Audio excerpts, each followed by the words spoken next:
감사합니다. 사랑합니다. 오늘도 당신 덕분에 행복합니다. 안녕하세요. 반갑습니다. 김유라입니다. 오늘은 미니멀 라이프 우리 미소 작가님, 최연아 작가님의 책 남편이 육아휴직을 했어요 가져와 봤습니다. 제가 이분을 처음 이제 알게 됐을 때 너무 충격적인 것이 본인이 전업주부인데 남편이 육아휴직을 한 거였어요. 그래서 왜 전업주부 엄마가 남편을 육아휴직을 시켰을까? 제가 부자냐고 막 물어봤었거든요. 잘 사냐고 부모님이. 그런 게 아니라고 했어요. 그래서 이 책을 읽으면서 진짜 우리가 행복이 무엇인가, 내가 뭐 때문에 사는가를 좀 알 수 있게 되었거든요. 돈이 세상의 전부가 아니죠. 읽으면서 왜 육아휴직을 했는지, 왜 육아휴직을 하고 돈은 줄어들었는데 더 행복해졌는지를 보게 됐고, 사실은 저도 이제 육아휴직 남편이 지금 2년째 하고 있거든요. 뭔가 이런 것에 영향을 좀 받지 않았나 싶습니다. 자, 얼마나 육아가 힘들었냐면 아기가 자도 나는 잠들지 못했대요. 토를 하거나 이불에 눌려 아기가 숨 막힐까봐. 남편은 자정이 넘어서야 퇴근해 집에 돌아왔고 주말도 연휴도 없이 일했대요. 버려지고 방치되었다고 느끼며 하루하루를 버티고 있을 때 둘째를 갖게 되었다. 첫째 아이가 돌도 채 되지 않았던 때였다 라고 합니다. 아이 키워보신 분은 알겠지만 하나 키우는 거랑 둘 키우는 거는 천지 차이죠. 얼마나 힘들었겠어요. 육아만으로 벅찬데 살림도 온전히 나의 몫이었다고 합니다. 전업주부니까, 남편은 너무 바쁘니까. 아이들 물건으로 막 집이 채워지고 너무 답답했대요. 그래, 안 되겠다. 다 갖다 버리자. 살림이라도 좀 편해지면 낫지 않겠어? 라고 하면서 미니멀 라이프를 하기 시작했대요. 저도 새 아이를 키웠잖아요. 근데 진짜 새 아이를 키우면서 집이 지저분하니까 견딜 수가 없는 거예요. 근데 그때부터 내가 안 되겠다. 나도 갖다 버려야겠다. 해서 장난감 되게 많이 갖다 버렸어요. 그 막 짜잘한 거 있잖아요. 막 블럭 같은 것도 막 갖다 버렸어 나중에. 네. 그래서 그렇게 하니까 육아 우울증에서 저도 해소될 수 있었어요. 장난감 많으면 힘들어 치우느라고. 너무 힘들어요. 자, 많은 것을 비우고 최후의 남은 것들을 보면요, 그제야 진짜 소중한 것들과 마주하게 된다라고 해요. 그것은 바로 추억이었대요.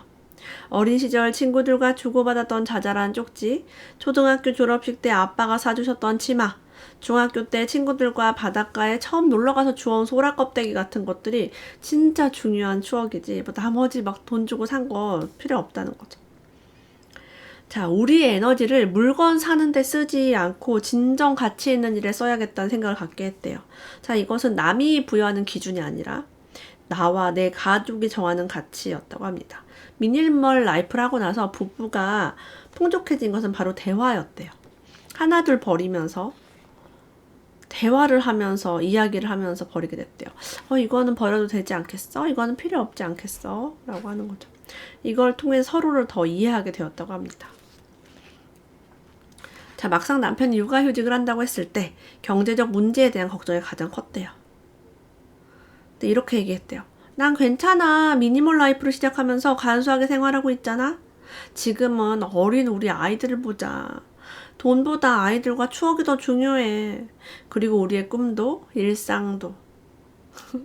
돈벌이가 없는 전업주부가 이렇게 남편더러 육아휴직을 하라고 애교를 부리면서 꼬셨습니다. 너무 힘드니까 육아가. 그죠? 자, 이렇게 남편이 육아휴직을 하고 나서 시댁에 들어가서 살았대요. 시댁이 서울이라서 서울에 들어가서 살았는데 아무래도 서울에 있다 보니까 이제 지방에 있었을 때보다 돈을 많이 쓰게 됐다고 합니다. 그래서 노쇼핑을 하기 시작했대요. 진짜 필요한 거 빼고는 쇼핑 자체를 하지 않기로 결정을 했고요. 4주간의 실험을 했다고 합니다. 자, 4주간의 실험을 마쳤을 때 가장 큰 성취는 자신감이었대요. 쇼핑 없이도 살 수 있어 라는 자신감입니다. 쇼핑은 우리 삶의 필수 행위가 아니라는 것을 알게 되었대요. 노후 걱정이 확 줄었대요. 생각보다 훨씬 적은 돈으로 노후를 보낼 수 있음을 확인했기 때문이다. 저는 친정 부모님도 있고 시부모님도 있는데 돈 많이 안 쓰고 사십니다. 그리고 저도 한 달에 125만 원으로 우리 아이들과 가족들이 모든 돈 다 합쳐서 125만 원이에요. 보험료랑 관리비랑 식비랑 다 합쳐서 저렇게 한 달을 살아봤기 때문에 저도 큰 돈 없이 살 수 있다는 자신감이 있어요.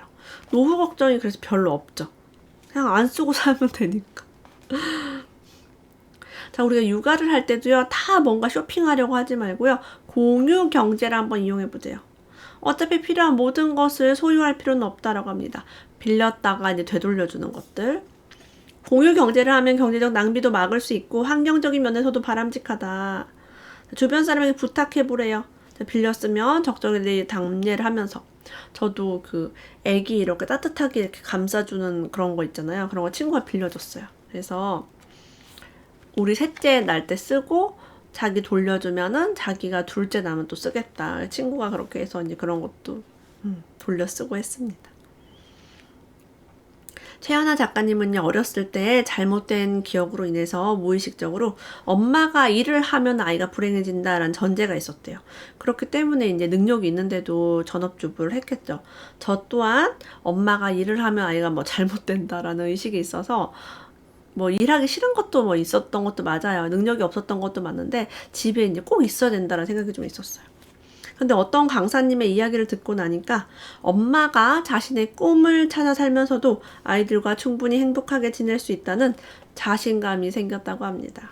뭐 전업주부라고 다 잘 되고 워킹맘이라고 애들이 다 망가지고 뭐 그런 건 아니라는 거죠.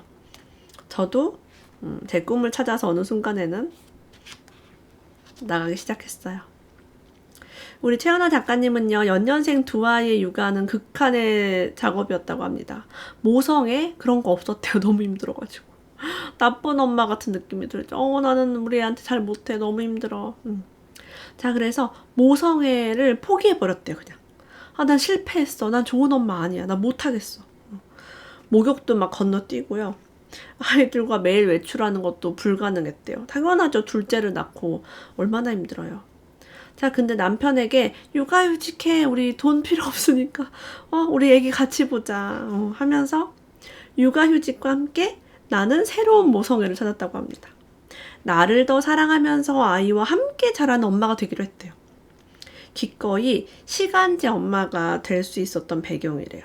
남편이 애기를 보니까 내가 나가서 뭐 딴 거 배우거나 다른 일을 할 수 있고 쉴 수도 있겠죠.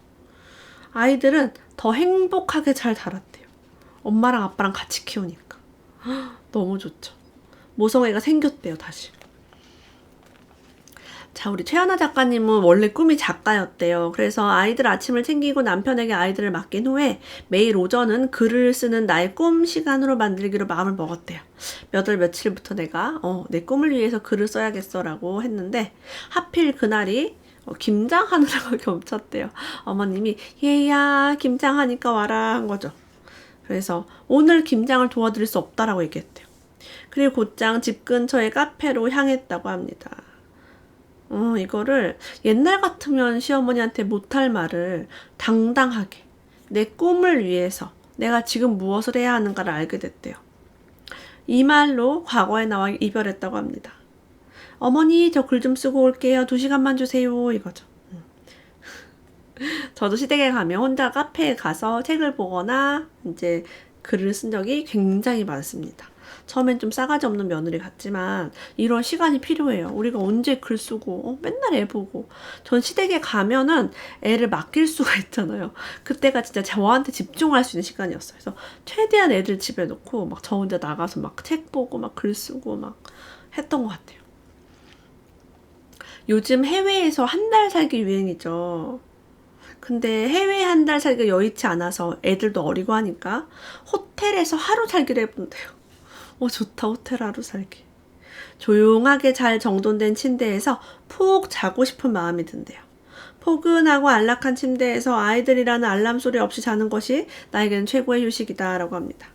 1년에 한두 번 정도 나는 혼자 호텔에 간다 라고 해요. 부럽다. 우리 엄마들에게 이런 힐링이 필요해요. 왜 우리는 맨날 애들이랑 지지고 볶고 그래야 돼요. 그죠? 해외 한 달 살기도 애들 데리고 가니까 쉴 수가 없어요. 온전한 휴식이 필요합니다. 여기에 또 제 얘기가 있네요. 아들 셋 엄마의 돈 되는 독서의 김유라 작가는 5년 전부터 블로그를 통해 매날 책 나눔을 한다. 지금은 이제 카페를 통해서 하고 있죠. 본인은 도서관에서 책을 빌려 읽으면서도 블로그 이웃들에게 새 책을 구입하여 선물하는 것이다. 뭐 옛날 얘기긴 하지만 옛날에 제가 이제 경제적으로 여유가 없을 때 저는 빌려 읽고 다른 분들은 새 책 보내주고 이제 그렇게 했었죠. 저는 막 중고책 사고 지금은 새 책 살 수 있는 형편이 됩니다. 자, 그래서 우리 미소 작가님이, 우리 최연아 작가님이 이제 그거를 보고서 본인도 블로그 운영하면서 매달 이웃에게 커피를 선물한대요. 그곳에서 인연과 나눔이 또 인생을 변화시켰다라고 이야기를 합니다.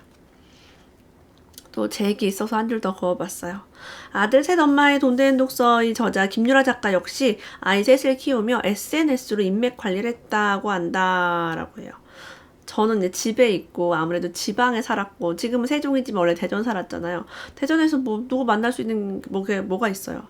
배우러 갈 수가 없어요. 애들 셋이고 뭐 대전에 좋은 강의도 없고 그러니까 SNS에서 막 댓글만 한 거죠.